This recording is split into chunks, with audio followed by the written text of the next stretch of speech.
پھر مجھے سمجھ میں آنے لگا کہ یار یہ اتنے جو بزرگ گزرے ہیں، جو انہوں نے تعلیم تصوف کی بتائی ہے، اس میں کلیئرٹی اتنی نہیں تھی جتنی سرکار کی تعلیم میں کلیئرٹی ہے۔ پھر جو اتنے بڑے بڑے ہستیاں گزری ہیں، انہوں نے جو اتنی کتابیں، اتنا علم لکھا ہے، عطا تو تھوڑا تھوڑا کیا۔ تو وہاں سے جو ہے نا ایک عجیب و غریب ایک یعنی دل و دماغ میں ایک انقلاب بپا ہوا، کیونکہ یہ جو فیض سرکار نے دیا ہے اس کی نظیر نہیں ملتی تاریخ میں۔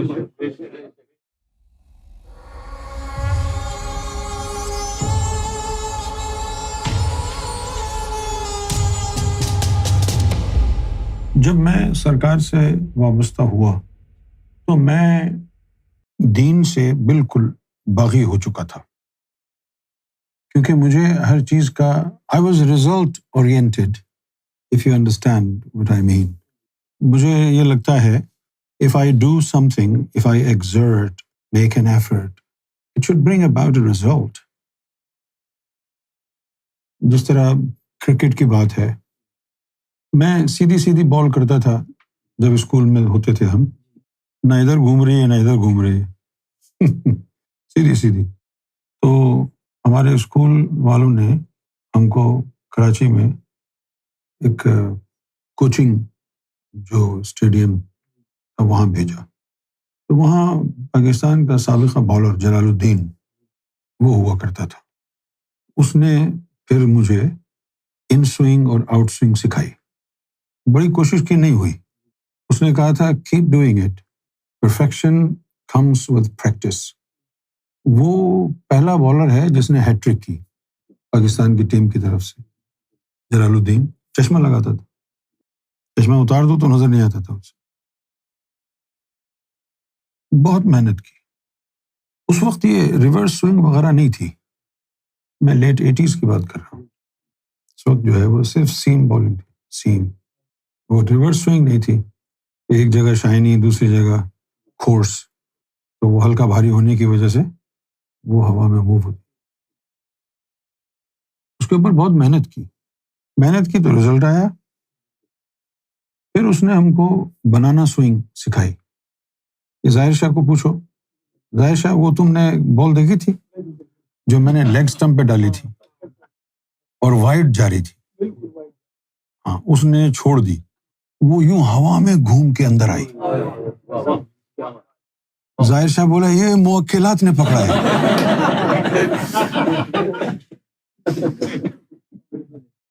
تو اس پہ محنت کی، بہت محنت کی، لیکن آ گئی۔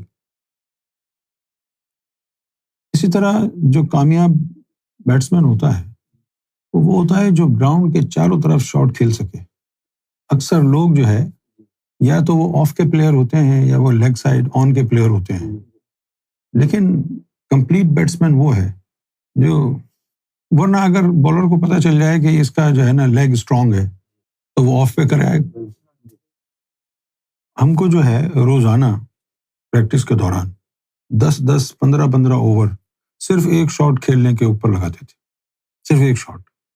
آج تم نے کور ڈرائیو کھیلنا ہے، اور پھر وہ دیکھتے تھے کہ کور ڈرائیو جو اس نے کھیلا ہے وہ آف سٹمپ کی بال پہ کھیلا ہے یا مڈل سٹمپ کی بال پہ کھیلا۔ اگر کور ڈرائیو مڈل سٹمپ کی بال پہ کھیلا ہے تو 10 نہیں پھر 15 اوور کھیلنے ہیں، یہ غلطی ہو گئی۔ مڈل سٹمپ پر اگر آپ آئیے بال اور کھیلیں گے کور ڈرائیو، تو اس کے لیے تو آپ کو جو ہے وہی کرنا پڑے گا جو امریکہ نے ایران کے ساتھ کیا۔ اس لیے میں جو تھا رزلٹ اورینٹڈ تھا کہ اگر میں کچھ کر رہا ہوں تو اس کا نتیجہ ہونا چاہیے، نکلنا چاہیے۔ اب میں نماز پڑھتا تھا، کوئی فائدہ نہیں ہوا اس کا، روزے رکھے میں نے، یعنی آپ یقین فرمائیے یہ بات جو ہے زبان سے ادا کرنے میں تو بڑی آسان ہے۔ میں نے ایک مہینے کا روزہ رکھا ہے، ایک مہینے کا 30 days 31 days، یعنی جیسے آج سحری کی ہے تو 31-30 دن بعد افطار کریں گے، ایسے بھی روزے رکھے، لیکن کچھ ہوا نہیں۔ حضور کی محبت حاصل کرنا چاہتے تھے، درود پڑھتے تھے، سر پر برک مار مار کے درود پڑھتے تھے، کوئی نہیں آیا. بڑے جتن کیے، پڑھائی بھی چلتی رہی. میں نے مائکرو بایولوجی میں ماسٹرز کیا. Physical chemistry is all about different chemical equations in your blood, in your body, in your stomach. اس میں ماسٹرز کرنا کوئی آسان بات نہیں ہے. لگا رہتا تھا. جیسے اب آپ اچانک خارش ہو گئی، کیوں ہوئی ہے یہ؟ اچانک یوں خارش ہو گئی، یوں خارش ہو گئی. وہ خارش اوپر نہیں ہے، وہ اندر بلڈ میں کوئی کیمیکل زیادہ ہو گیا ہے بلڈ میں اس مقام پر. جو اسٹمک میں جانا تھا وہ بلڈ میں مکس ہو گیا ہے، اس لیے وہ خارش ہو رہی ہے. آرگینک کیمسٹری پڑھی میں نے. پھر جب میں سرکار کے لیکچر سنتا تھا تو وہ مجھے سب سمجھ میں آنے لگا کہ بجلی آپس میں ٹکراتی ہے، بادل آپس میں ٹکراتے ہیں، پانی آپس میں ٹکراتا ہے، لفظ اللہ آپس میں ٹکراتا ہے تو نور بنتا ہے. وہ نور جو ہے دل میں، پھر وہ خون میں مکس ہو جاتا ہے. اب جیسے دھڑکن ہے، دھڑکن کا تعلق دل کا، اوپر ایک نالی ہوتی ہے، اس کو کہتے ہیں پلمونری والو. وہ ہماری بیٹس کو کریٹ کرتا ہے. تو معلوم یہ ہوا کہ دل کی جو نالی ہے اوپر، جس سے اندر انٹرنس ہے دل کے اندر کی، اس کے اوپر وہ جو پائپ ہے وہ دھڑکن کو کریٹ کرتا ہے. تو جب ہم اللہ اللہ ملاتے ہیں تو پھر اللہ اللہ کا جو نور ہے اور اس کی وائبریشن ہے وہ پلمونری والو کے اوپر جو ہے نا اپنا اثر دکھاتی ہے.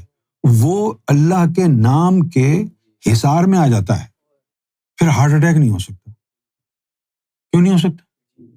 بلاکیج ہو بھی جائے، وہ پلمونری والو جو ہے اس کو اللہ اللہ جو ہے نا چلا رہی ہے.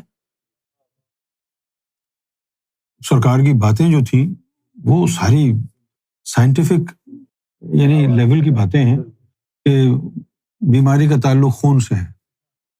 خون کے بلڈ ٹیسٹ کیوں کراتے ہیں؟ اسی سے پتہ چلتا ہے نا کہ لیور کیسا ہے، کڈنیز کیسے ہیں، دل کیسا ہے، گردے کیسے ہیں، کڈنیز، اسی سے پتہ چلتا ہے نا. اب پھر سرکار فرما رہے ہیں کہ وہ نور خون کے اندر چلا جاتا ہے، نس نس میں چلا جاتا ہے. اور اس کے بعد یہاں تک فرمایا کہ وہ جو اس کے اندر ریڈ جرمز ہوتے ہیں، سرخ خلیے اردو میں بولتے ہیں، ریڈ جرمز، وہ جو ریڈ جرمز ہیں وہ ریڈ جرمز بھی اللہ اللہ شروع کر دیتے ہیں. ہمارے جسم میں 3.5 کروڑ نسیں ہیں. وہ ہر نس نس میں جب گونجتا ہے، ایک دفعہ دل اللہ کا ہے، 3.5 کروڑ اللہ کہنے کا ثواب ملے گا. 3.5 کروڑ نسیں کیوں ہیں؟ کیونکہ اللہ برادری کی تعداد 3.5 کروڑ ہے نا. 3.5 کروڑ ہے نا، 35 ملین ہمارے اندر نسیں. پھر سرکار فرماتے ہیں کہ اگر اس سے گرمی لگے اللہ سے تو درود شریف پڑھے، وہ جمالی نور ہے وہ اس کو جو ہے نیوٹرلائز کر دے گا، معتدل. یہی ہم نے پڑھا سائنس میں کہ اگر تیزابیت زیادہ ہو جائے تو پانی پیو، اس کو ڈائلیوٹ کر دے گا. لوگ یہ لاؤ وہ لاؤ، ایسا کرو ویسا کرو، پانی پی لو. لیکن ایک چیز ہم نے پڑھی، ٹھنڈا پانی پینا جو ہے ایسا ہی ہے جیسے آپ زہر پی رہے ہیں. کیونکہ ٹھنڈا پانی اندر جا کے اگر خون میں مکس ہوگا، جو بھی اس میں فیٹس ہوگی وہ جم جائے گی. اس لیے چائنیز قوم جو ہے وہ گرم پانی پیتی. آپ بھی اگر گرم پانی، ہم کو تو ٹھنڈے پانی کی عادت ہو گئی ہے نا، اس لیے جیسے ہی پانی پیا نسوں کے اندر درد، مسلز کے اندر درد شروع ہو گیا. سرکار کی باتیں سنتا گیا اور دماغ گھومتا گیا. I was completely sold. یہ حق ہے. پھر میں نے کتابیں پڑھنا شروع کی تصوف کی. ہمارے محلے میں لائبریری تھی، اس میں کوئی کم و بیش 5-6 ہزار کتابیں تصوف پر تھیں. اب یقین فرمائیں ساری پڑھ لی. یہ بڑا ضروری تھا.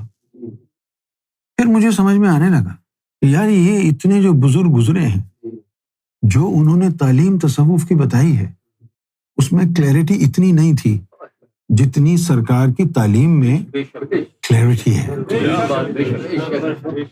پھر جو اتنے بڑے بڑے ہستیاں گزری ہیں، انہوں نے جو اتنی کتابیں، اتنا علم لکھا ہے، عطا تو تھوڑا تھوڑا کیا. تو وہاں سے جو ہے نا ایک عجیب و غریب ایک یعنی دل و دماغ میں ایک انقلاب بپا ہوا، اور دل یہ ماننے کو تیار نہیں ہوتا تھا کہ سرکار گوھر شاہی سلطان الفقراء ہیں یا سرکار گوھر شاہی ولی اللہ ہیں. اندازہ یہ ہو رہا تھا مجھے کہ ولی اللہ سے ولی کو ہٹا دو.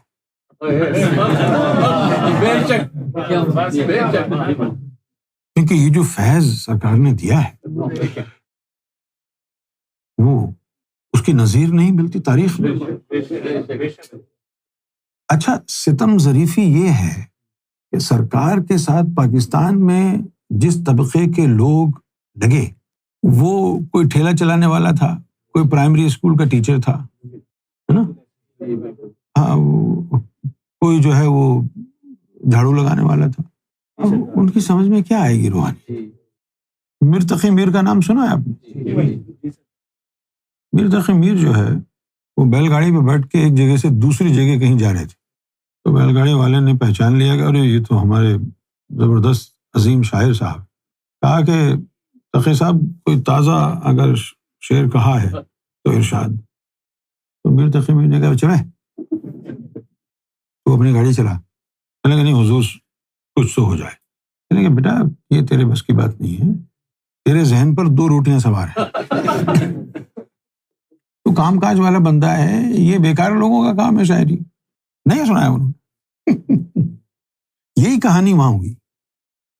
سرکار کی تعلیمات اور سرکار کے پھر بیچ میں کچھ جملے ہمیشہ سے ایسے رہے ہیں کہ جو غور سے اگر سنے گا تو اس کو پتہ چل جائے گا سرکار کچھ کہنا چاہ رہے ہیں لیکن کہہ نہیں رہے. جیسے پیرس کا جو واقعہ ہوا جس میں سرکار نے فرمایا کہ 20 سال کا ذکر رواں وہ بند ہو گیا.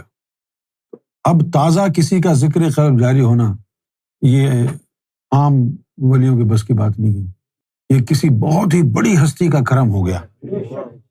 اور پھر فرمایا یا تو اللہ کا یا اس کے حبیب کا، اس سے نیچے نہیں ہوگا جس نے بھی یہ ذکر چلایا. اب آپ ہماری قوم کو غور کرنے کی عادت نہیں ہے. اللہ رسول نے کہاں ذکر چلایا ہمارا؟ وہ تو حوالہ دے رہے ہیں، یا تو وہ ہم پلہ ہوگا اللہ کے یا رسول کے. تو سرکار کی یہ باتیں سن کے غور کرتا. اچھا، میرا مسئلہ یہ تھا کہ میری جو میموری تھی وہ فوٹوگرافک میموری تھی، مجھے لکھنے کی ضرورت نہیں ہے. جب سرکار نے کچھ بھی کہا ہے وہ مجھے آج تک یاد ہے. کبھی نہیں لکھا میں نے، کبھی نہیں لکھا، یاد رہا. جسے بیعت کے بغیر فیض نہیں ہوتا ہے، فیض ہوتا ہی نہیں. سرکار نے بغیر بیعت کے فیض دیا ہے. بغیر بیعت کے اگر فیض دیا ہے تو جس قانون میں بیعت کے بغیر فیض نہیں ہوتا اس قانون کے تحت تو نہیں چلا رہے. وہ قانون کیا ہے؟ وہ قانون دین اسلام کا تصوف ہے، اس کے مطابق نہیں چلایا. تو بزرگ ایسا گزرا ہے جس نے بغیر بیعت کے فیض دیا ہو؟ نہیں. فیض دینے سے پہلے عہد و پیماں ہوتے ہیں بیعت کے ذریعے. بیعت کا مطلب کیا ہے؟ بک جانا، کہ اس نے آپ کو خرید لی. اب اس نے آپ کو خریدا تو آپ اس کی ملکیت ہو گئے. جس طرح قرآن میں ایک لفظ آیا نا او ما ملکت، وہ اسی سے متعلق ہے. مرد اگر بک جائے تو وہ آ گیا یعنی غلامی میں، اگر عورت ہو تو وہ آ گئی کنیزوں میں. او ما ملکت جو قرآن میں الفاظ آیا ہے نا، اس کی یہ تشریح ہے. سرکار کا جو انداز رہا، کسی بھی ایرے غیر نتھو خیرے کو اٹھا کے یوں سیکنڈوں میں دربار رسالت میں پہنچا دیا. یوں. لیکن ایک دن تو انتہا ہو گئی. 1995 میں ہم جب مانچسٹر میں رہتے تھے تو 16 جون کو میری برتھ ڈے تھی، اور دستک ہوئی دروازے پر. میں دروازے پہ گیا تو سامنے میں نے دیکھا حضور صلی اللہ علیہ وسلم تشریف فرما ہے. خواب میں نہیں. اور وہ اور 12 ہستیاں ان کے ساتھ تھیں، وہاں ٹھہرے، ہمارے ذکر میں شرکت کی. بغل گیر ہوئے اور مجھے میرے ساتھ معانقہ کیا، حق کیا اور فرمایا کہ ہماری آمد تمہارے برتھ ڈے کا تحفہ ہے۔ چونکہ یہ سب کچھ اتنا ظاہر میں ریئل تھا کہ مجھے جو ہے وہ یقین نہیں ہو رہا تھا کہ میرے ساتھ ایسا ہو سکتا۔ تو میں نے سرکار کو فون کیا کہ سرکار ایسا ایسا معاملہ ہوا ہے، آنے والا کہہ رہا تھا کہ وہ رسول اللہ۔ سرکار نے فرمایا تمہیں کوئی شک ہے؟ ہم نے ان کو بھیجا تھا کہ جاؤ اس کی برتھ ڈے ہے تو آپ اس کو اپنی آمد کا تحفہ دو۔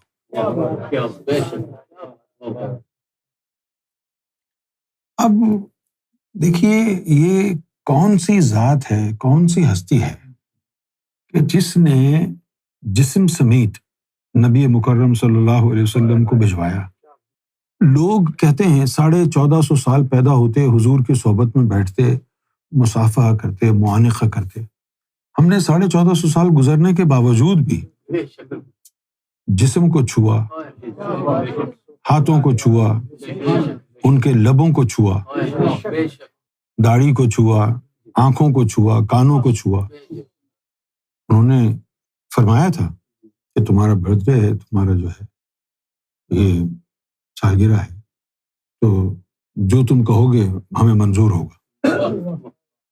تو میں نے کہا کہ میں آپ کو جگہ جگہ بوسے کرنا چاہتا ہوں، خوب دبا کے۔ تو اس کے دوران مجھے یہ محسوس ہوا کہ نبی پاک صلی اللہ علیہ وسلم کے جسم میں، ان کے لمس میں مجھے اپنائیت محسوس ہوئی، کم و بیش 50%۔ مجھے ایسا لگا جیسے میں سرکار کو ہی حق کر رہا ہوں، وہ عرض اروا کی وجہ سے۔ اب یہ جو چیز تھی یہ عام تو نہیں ہے، یہاں تو عالم ناسوت میں تو نبی پاک صلی اللہ علیہ وسلم کو جسم سمیت بھیج دیا، 1-1.5 گھنٹے تک بیٹھے رہے۔ لیکن جب آپ صلی اللہ علیہ وسلم تشریف فرما تھے تو یہ جو ذکر ہے نا صلی اللہ علیہ یا محمد، یہ کم و بیش 1 گھنٹہ 1.25 گھنٹہ یہ چلا، اور اتنا وجد طاری تھا، اتنا وجد طاری تھا کہ کانوں سے، ناک سے، منہ سے، ہر جگہ سے خون نکل رہا تھا، ہر جگہ سے خون۔ اور پھر سرکار لے گئے مقام محمدی میں، وہاں ملاقات ہوئی نبی پاک صلی اللہ علیہ وسلم کی روح انور سے۔ پوری امت محمد میں صرف ایک شخص اویس قرنی تھا جس کو روح سے فیض ہوا، حضور کی۔ اب سرکار نے ہم کو وہاں بھیج کے حضور کی روح سے فیض دلوایا، اب ہم کیا سمجھیں گے؟ مولا علی سے فیض ہوا، لعنت اللہ علی الکاذبین۔ یہ ساری چیزیں ہوتی رہی، اللہ سے گفتگو۔ ایک تو گفتگو ہوتی ہے نا باقاعدہ، کوئی مراقبہ کرے اور یہ کرے وہ کرے، تو 35 منٹ گفتگو ایک دفعہ کی، اس کے بعد کیا ہوا؟ گاڑی چلا رہے ہیں تو آواز آ رہی ہے۔ ایسے کہاں گفتگو ہوتی تھی یار کسی کی؟ تو یہ جو امام مہدی وغیرہ کی کہانی تھی نا، یہ تو تیل ہو گئی۔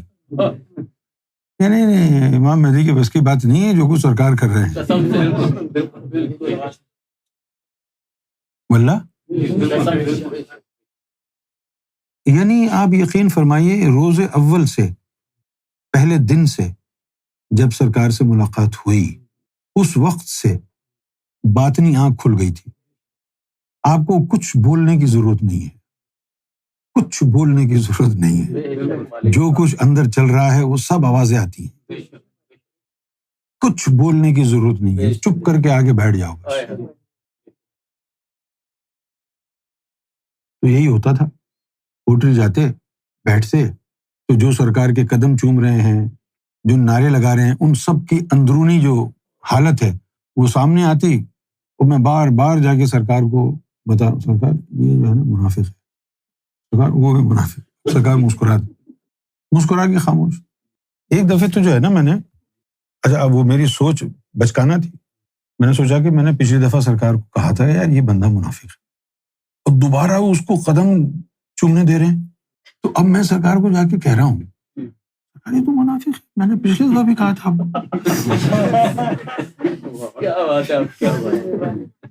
یہ تو منافق ہے. تو سرکار نے بہت سنجیدہ مزاج ہو کر فرمایا کہ ہاں ہم کو پتا ہے مسئلہ صرف ظرف کا ہے، تیرے اندر ظرف نہیں ہے. جب تیرے اندر ظرف آ جائے گا نا تجھے سب کی حقیقت پتہ ہوگی، لیکن تو چپ رہے گا، خاموش رہے گا. تو میں نے کہا کہ سرکار خاموش رہنے کا کیا فائدہ ہے جب ہم کو معلوم ہے. فرمایا خاموش رہے گا تو اس کے فتنے سے بچے گا. جس دن تو نے اعلان کر دیا کہ فلاں آدمی مردود ہے، فلاں مرتد ہے، فلاں کافر ہے، فلاں منافق ہے، تو پھر وہ اپنی تنیت کے اوپر فائز ہو جائے گا اور وہ وہی شرارتیں کرے گا جو ابلیس نے کی تھی. جیسے اب شب برات آتی ہے تو شب برات کو اللہ تعالیٰ ریگولرلی سرکار کو انویٹیشن بھیجتا، میٹنگ ہوتی وہاں اللہ کی حضور کی سرکار کے ساتھ کہ آئندہ سال جو گزرنا ہے تو آئندہ سال میں کتنے لوگ دنیا میں مومن ہوں گے، صاحب ایمان ہوں گے ازلی، کتنے منافق ہوں گے، اور مسلمانوں میں اس وقت کتنی تعداد میں ایسی روحیں موجود ہیں جو ازلی مومن ہیں اور ان کو اس مشن کی ضرورت ہے، اور مومنوں سے کتنے لوگ اس سال مریں گے، کتنے مومن مریں گے، کتنے شفاعت والے مریں گے، کتنے مرتد مریں گے. کسی منافق کے مرنے سے آپ کو نقصان و فائدہ کیا ہوگا، ازلی مومنوں کے آپ کے حلقے میں شمولیت کے بعد آپ کو کیا فائدہ ہوگا. اور اس کے بعد اس پر ڈسکشن ہوتا کہ یہ مومن ہے، اس کے پیچھے یہ پریشانیاں لگی ہوئی ہیں، یہ جنات لگے ہوئے ہیں، اس سے تھوڑا سا ڈسٹینس رکھنا ہے کیونکہ اس کے اوپر شیطان جلدی قابض ہو جاتا ہے، آپ کے اوپر نقصان ہو سکتا ہے، بدنامی ہو سکتی ہے، یہ آپ کو پھنسا سکتا ہے، اسے بھی نہیں پتہ چلے گا. لہٰذا کس کو فاصلے پر رکھنا ہے. اچھا 2 بندے ہیں، یہ بھی مومن ہے، یہ بھی مومن ہے، لیکن اس کے پیچھے شیطان کسی اور وجہ سے لگا ہے، اس کے پیچھے کسی اور وجہ سے لگا ہے. جس سے نقصان ہو سکتا ہے اس کا بتاتا ہے اللہ کہ وہ جو فلاں ذاکر قلبی ہے اس کو ذرا دور دور رکھا کرو، کیونکہ اس کے نفس میں یہ برائی ہے، اس برائی کی وجہ سے ابلیس نے یہ شیطان جن اس کے ساتھ لگایا ہوا ہے. کیونکہ جب تک آپ کا نفس پاک نہیں ہوگا اس وقت تک شیطان کا حق ہے کہ آپ کے اندر اپنی مخلوقیں بسا سکے، اس کا حق ہے جب تک نفس پاک نہیں ہو جاتا. اچھا اب اس کے بعد دیکھتے یہ ہیں بھائی ان میں سے کون سا بندہ ایسا ہے کہ جو نفس پاک کرنے کی کوشش کر رہا ہے، اور کون سا ذاکر قلبی ایسا ہے جس کو پرواہ نہیں ہے نفس کو پاک کرنے کی. لہٰذا 3 سال اس طرح اس کے غفلت میں گزرتے ہیں جب کہ اس سال بھی اس نے نفس کی طہارت، نفس کی پاکیزگی کے اوپر کوئی توجہ نہیں دی، تلاوتوں میں لگا رہا، نعتوں میں لگا رہا، گانوں میں لگا رہا، کاروبار میں لگا رہا، اس طرف توجہ نہیں دی کہ میں اپنے کتے کو بھی پاک کروں. اور 3 سال گزر گئے. 3 سال کے گزرنے کے بعد اللہ تعالیٰ اس سے ناراض ہو جاتا ہے، اس کا ذکر بند کر دیتا ہے. لیکن سزا یہ ہوتی ہے کہ وہ اسی روحانی حلقے میں لگا رہتا ہے کیونکہ اس کو شعور ہی نہیں ہے کہ اس کا ایمان جا چکا ہے. جب ایمان اس کا چلا جاتا ہے اس کے بعد پھر اس کو ذاکرین میں عیب نظر آتے ہیں، اس کی ٹانگ توڑ، اس کی برائی کر، اس کو پھنسا، اس کو پھنسا، اس کو پھنسا. ایسے بہت سے لوگ ہیں کیونکہ اللہ تعالیٰ شعور تو دیتا نہیں ہے نا، جب کسی کو سزا دیتا ہے شعور نہیں دیتا. تو یہ سارے فیصلے شب برات کو ہوتے ہیں. تو ایک دفعہ سرکار جو ہے وہ ہم کو بھی ساتھ لے گئے اس میٹنگ میں، تبھی تو یہ ساری باتیں پتہ ہیں. اب یہ کتنی پرانی بات ہو گئی، 32-33 سال پہلے عرش اولیٰ پر سیدنا امام مہدی گوہر شاہی اللہ اور اس کے حبیب سے میٹنگ کر رہے ہیں اور اپنے بندے کو لے گئے. سمجھ میں نہیں آتا تھا کہ یار یہ کیسے ممکن ہے، کیونکہ ہم نے سارا عرش ادھر ادھر ٹنٹولا، سب کچھ کیا. آج میں آپ کو بتاتا ہوں،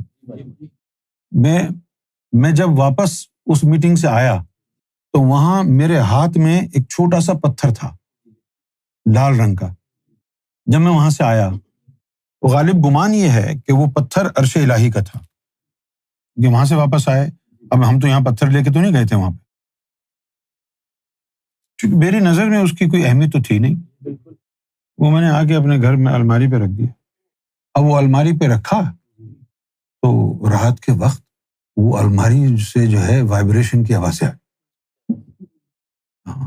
وائبریشن کی آوازیں آئیں اور وہ پتھر اچھل اچھل کے ذکر کرے، پتھر جو ہے اچھل اچھل کے ذکر۔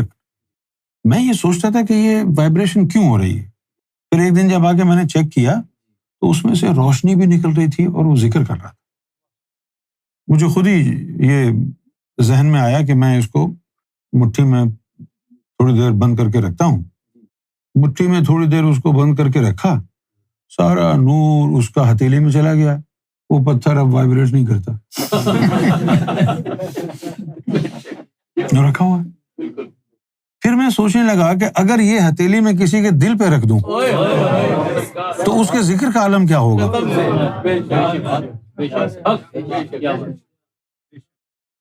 معلوم تو نہیں پڑا کہ سرکار کون ہے، لیکن ہم نے اپنے جو ارد گرد کے لوگ تھے پاکستان میں، ان کے سوچ، ان کے ایمانوں کو دیکھ کر بڑا غصہ آتا تھا، اور مجھے یوں محسوس ہوتا تھا کہ 99.999% جو لوگ ہیں یہ سب منافق ہیں، نہ کسی کو ادب، نہ کسی کو علم۔ جس کو تھوڑا قریب بٹھایا وہ اس کا دماغ آسمان پہ چڑھ گیا۔ مجھے ایک دفعہ فرمایا کہ اگر ناپاک نفس کو صوفی اپنی صحبت میں بٹھائے گا تو وہ گستاخ ہو جائے گا، جب اس کا نفس پاک ہو جائے گا نا پھر اس کو صحبت میں بٹھایا جائے گا۔ پھر باطن کی تعلیم یہ ہوئی کہ جب تک نفس ناپاک ہے اس کو پیار سے نہ دیکھنا، پیار سے بات نہیں کرنا، کیونکہ یہ جو ظاہری پیار ہے یہ نفس کو بگاڑتا ہے۔ پھر ہم کو یہ بتایا کہ کوئی صوفی اگر کسی کے ساتھ بڑی عزت سے مل رہا ہے، بڑی عزت سے آپ جناب سے مل رہا ہے، صوفے پہ بٹھا رہا ہے، یہ کرو وہ کرو، تو سمجھ جاؤ وہ بندہ منافق ہے، اور جس کے ساتھ ڈانٹ ڈپٹ کر رہا ہے سمجھ جاؤ وہ مومن ہے۔ بھئی اس کو عزت سے بٹھا رہے ہیں، اس سے پیار محبت سے بات کیوں کر رہے ہیں؟ کیونکہ اگر پیار محبت سے نہیں بٹھائیں گے، عزت سے نہیں بٹھائیں گے تو اس کے نفس کا شر ابل کے باہر آ جائے گا، اور وہ ذاکر قلبی مومن ہے، اس کو ڈانٹ بھی دیا تو وہ کہے گا خیر ہے یار، انہوں نے ڈانٹا ہے، وہ میرے باپ کی جگہ ہے، وہ برداشت کر لے گا، اور جب وہ برداشت کر لے گا اس کے نفس میں پاکی آ جائے گی۔ سرکار نے کہا نہیں کہ سرکار کا اس دنیا میں مرتبہ کیا ہے، اپنی زبان سے نہیں کہا کیا مرتبہ ہے، لیکن یہاں تو لکھا ہے کہ ہر معراج اور ہر مرتبے کا تعلق 15 رمضان سے۔ لیکن وہ جتنے بھی لوگ جمع ہوئے تھے، کئی لاکھ تھے، سارے پتہ نہیں کہاں سے آئے تھے، سب بھاگ گئے۔ چند ایک لوگ ایسے تھے، چند فیملیز شاید، کہ جن کے گھروں پر سرکار کا آنا جانا رہا، جیسے کہ ندیم ہے، حافظ فرید ہے، یہ بٹ صاحب ہیں، اور ناصر کی امی جو ہے گجرانوالہ، ان کے گھر بھی سرکار کا آنا جانا رہا، اور بھی بہت سے لوگ ہوں گے، جیسے حافظ فرید صاحب ہیں، ندیم بھائی تو ندیم بھائی ہیں، ان کا تو سرکار سے بہت گہرا تعلق پہلے سے رہا۔ مجھے ایک کہانی سمجھ میں آ گئی تھی، مجھ سے سرکار نے بہت باتیں کی، خاص طور پر امریکہ میں جب میں تھا، جب بھی کوئی بات کرنی ہوتی تو فرماتے یہاں آ جاؤ، پھر وہاں تنہائی میں گفتگو ہوتی۔ جب حضور نے یہ کہا کفار مکہ کو، کعبے کے اندر تو 360 جو ہے انہوں نے مجسمے رکھے ہوئے تھے نا، تو آسان کام تو نہیں تھا ان میں جا کے کہنا کہ بھائی یہ سب جھوٹ ہے، قل هو اللہ احد، کہہ دو کہ وہ اللہ ایک ہے۔ آج آپ پڑھ رہے ہیں، آپ کو کوئی پریشانی نہیں ہے، کیونکہ آپ کوئی ابو جہل آپ کے سامنے نہیں تلوار لے کے کھڑا، ابو لہب نہیں کھڑا آپ کے سامنے تلوار لے کے، ابو سفیان نہیں کھڑا تلوار لے کے آپ کے سامنے، آپ کو مارنے کے لیے کوئی نہیں آ رہا۔ آپ 1000 دفعہ کہ قل هو اللہ احد، کسی کو کوئی پرواہ نہیں۔ لیکن حضور وہاں کھڑے ہو کے کعبے میں، وہ جو وہاں پر عبادتیں کر رہے ہیں پتھروں کی، ان کو جا کے کہہ رہے ہیں کہ نہیں غلط، اتنی بڑی بات تو ہے نہیں ہے، دشمن ہو گئے نا وہ۔ یہ تو آپ لوگوں کے کو سمجھ میں آیا ہے نا اب کہ بھائی وہ جھوٹے خدا تھے، وہ تو ان کو سچا مانتے تھے نا، لہٰذا ان کو ان کی دشمنی ایسی کیوں ہوئی؟ اور یار دیکھو یہ ہمارے خداؤں کی گستاخی کر رہا ہے، یہ پہلو تو آپ کی نظروں سے نہیں گزرا نا۔ وہ تو اس یعنی وجہ سے اور زیادہ ان کے دلوں میں بغض و عناد اور نفرت پیدا ہو گئی، جو جان کے پیچھے پڑ گئے، مار دو مار دو۔ اب سرکار نے اللہ کا فیصلہ سنایا کہ چاند میں اللہ کی نشانی کا اظہار ہوا ہے، حجر اسود میں اللہ کی نشانی کا اظہار ہوا، اور خود فرمایا، لوگوں نے کہا جی آپ نے دعویٰ کیا ہے کہ چاند میں تصویر ہے، فرمایا کہ یہ دعویٰ میں نے نہیں کیا، اللہ کی طرف سے ہوا ہے، اور میں اس کی تائید کرتا ہوں، اور تم کو بھی کہتا ہوں کہ تم بھی اس کی تحقیق کرو۔ سرکار نہیں ہے، لیکن جن کے دلوں میں، شاید میرا یہ گمان ہے کہ جن کے دلوں میں نور ایمان نہیں تھا، انہوں نے اللہ کی اس نشانی کو قبول نہیں کیا، سرکار کے قریبی ہونے کے باوجود۔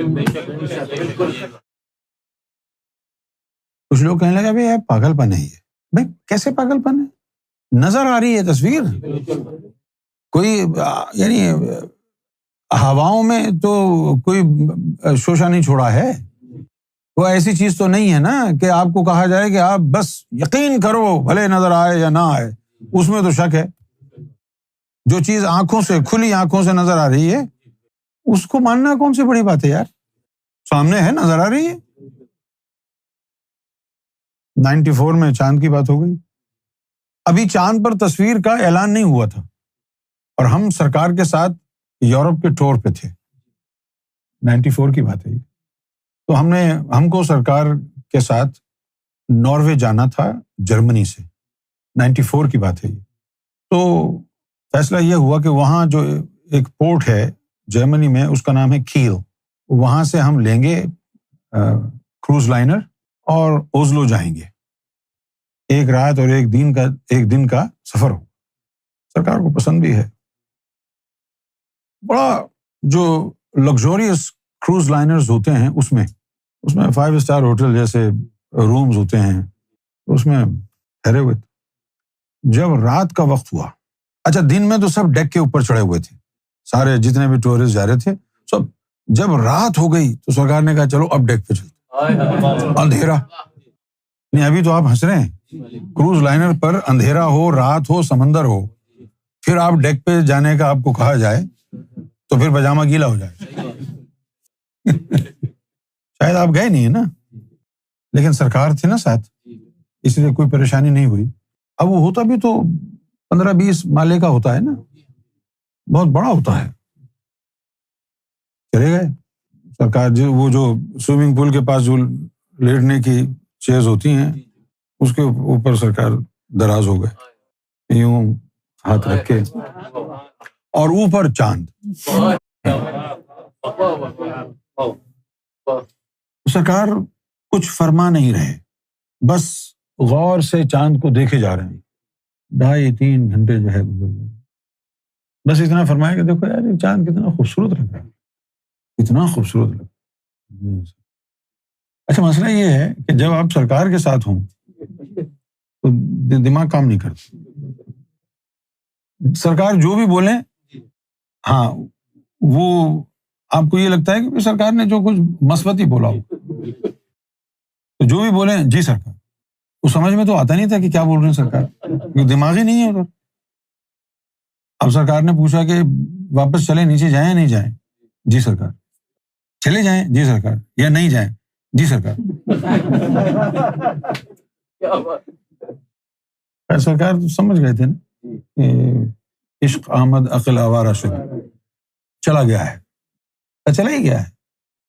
اب ہم صبح پہنچ گئے اوزلو ناروے، ان کا وقت 2:30-3 بجے ہوں گے۔ ایک شخص جو ہے آیا، اس کا نام تھا نظر الہی، لمبی داڑھی، سفید۔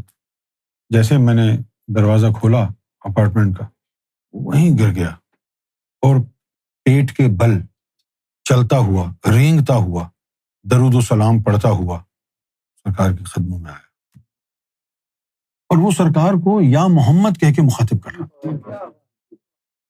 پتہ نہیں سرکار اس کو کہاں ملے ہوں گے، اور سرکار نے باطنی طور پر اس کو بتایا کہ ہم یہاں ٹھہرے ہوئے ہیں.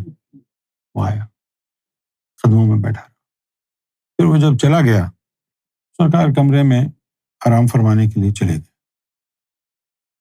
اور کہا کہ چائے پلاؤ. ندیم کو بلوایا کہ تم پاؤں دباؤ. چائے کا کپ سرکار کو دیا اور بہت خوشگوار موڈ میں سرکار نے فرمایا، مجھے بھی اور ندیم کو بھی یہ پہلی دفعہ تھا کہ امام مہدی کا چہرہ چاند پر آئے گا اس کے متعلق کوئی بات سرکار نے کہی ہو. ہمیں تو پتہ ہی نہیں تھی. تو چائے کا کپ ہاتھ میں پکڑ کے مجھے اور ندیم کو کہا کہ ذرا جاؤ باہر جا کے دیکھو چاند کو. چاند پر امام مہدی کا چہرہ نمودار ہو گیا ہے. ابھی میں نے آپ کو عرض کیا تھا نا کہ عشق آمد عقل آوارہ شد. اب ہم گئے اور چاند کو دیکھا اور دیکھ کے آگے جو ہے کیا بولا سرکار کو. ہاں تو دیکھا تم نے؟ ہاں سرکار، وہ تو آپ کا چہرہ امام مہدی کا تو نہیں ہے.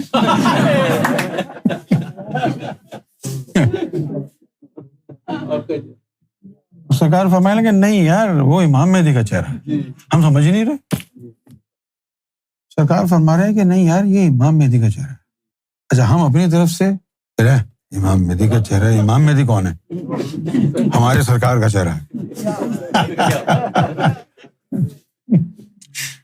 ہمیں یہ پتہ ہی نہیں کہ سرکار امام مہدی ہے کیونکہ وہ کام نہیں کر رہی نا عقل.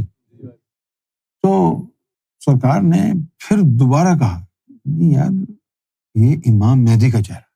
اور ہماری عقل جو ہے وہ کلک نہیں کر رہی بات کو.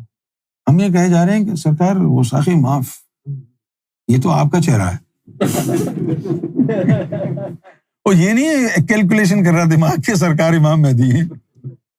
کیا کرے آدمی. اسی طرح حجر اسود کی بات ہوئی. اب اس میں کچھ باتیں ایسی ہیں جو شیئر نہیں کی جا سکتی نا حجر اسود کے حوالے سے، لیکن یہ تمام چیزیں دیکھ کے ہم کو تو یعنی اندازہ ہو گیا کہ ہم نے کیا کرنا ہے. زندگی سرکار کے قدموں میں وقف کرنی ہے، سرکار کے لیے جینا ہے، سرکار کے لیے مرنا ہے. لیکن اس راستے میں وہ جو لوگ لگے پاکستان میں لاکھوں، وہ سب بھاگ گئے. سرکار کو دبانے کی سب سے بڑی کوششیں گھر میں سے ہوئیں. گھر سے ایک دفعہ میں یہاں سے جب گیا تو مجھے یاد ہے 45,000 پاؤنڈ کیش لے کے گیا سرکار کی بارگاہ میں یعنی دینے کے لیے. وہ دیے اور پھر میں آ گیا. 3 دن بعد جو ہے سرکار کی طرف سے پیغام آیا کہ اگر تمہارے پاس کچھ پیسے ہیں تو لے آؤ. تو میں یہ سوچنے لگا یار ابھی میں 1 ہفتے پہلے دے کے آیا تھا. تو میں نے پوچھا کہ سرکار کوئی چیز خریدنی ہے؟ فرمایا نہیں وہ ہم جو پیسے رکھتے ہیں کبھی وہ گھر والے چرا لیتے ہیں، کبھی انجمن سرفروشان اسلام کے عہدیدار چرا لیتے ہیں، کبھی وہ چرا لیتے ہیں، کبھی یہ چرا لیتے ہیں، اور باقی ظاہری رکھ رکھاؤ ویسا ہی ہے. اتنے بڑے بڑے منافق، یہاں تک کہ اب عورتیں جا رہی ہیں وہ بھی سرکار کی جیب سے پیسے نکال کے لے آتی تھی. کوئی سرکار کی گھڑی چرا کے لے آتی تھی اور کوئی دیکھ لے تو کہتی تھی ہم تو تبرکاً یہ موزے اٹھا رہے تھے. چوری کرتے. کیا ایمان ہوگا ان کا. گھر میں ہی مخبر بیٹھے ہوئے تھے. گھر میں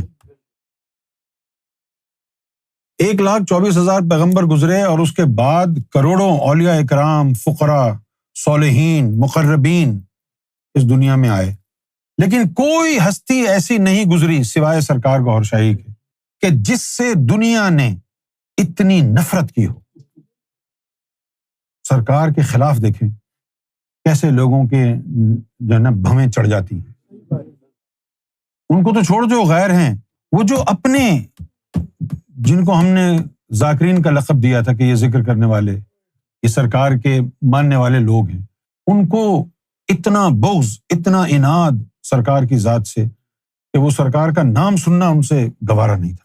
یا گوھر کا ذکر ہوا تو ایسا لگتا تھا جیسے ان کے تن بدن میں آگ لگ گئی ہو، کسی نے شعلے اور انگارے ان کے دل پر پھینک دیے ہوں. دکھ ہوتا. حالانکہ روحانیت کا قاعدہ یہ ہے سب سے پہلے پیر کا نام، سب سے پہلے مرشد کا ذکر، یہ روحانی قاعدہ ہے۔ پاکستان کی فوج نے، پاکستان کی ایجنسیوں نے، پاکستان کے سیاسی جو لیڈر تھے، پولیٹیشنز تھے، انہوں نے، پاکستان کی عوام نے، تمام فرقوں نے، تمام گھر والوں نے، تمام ذاکرین نے مل کر سیدنا گوہر شاہی سے دشمنی کی، گستاخیاں کی،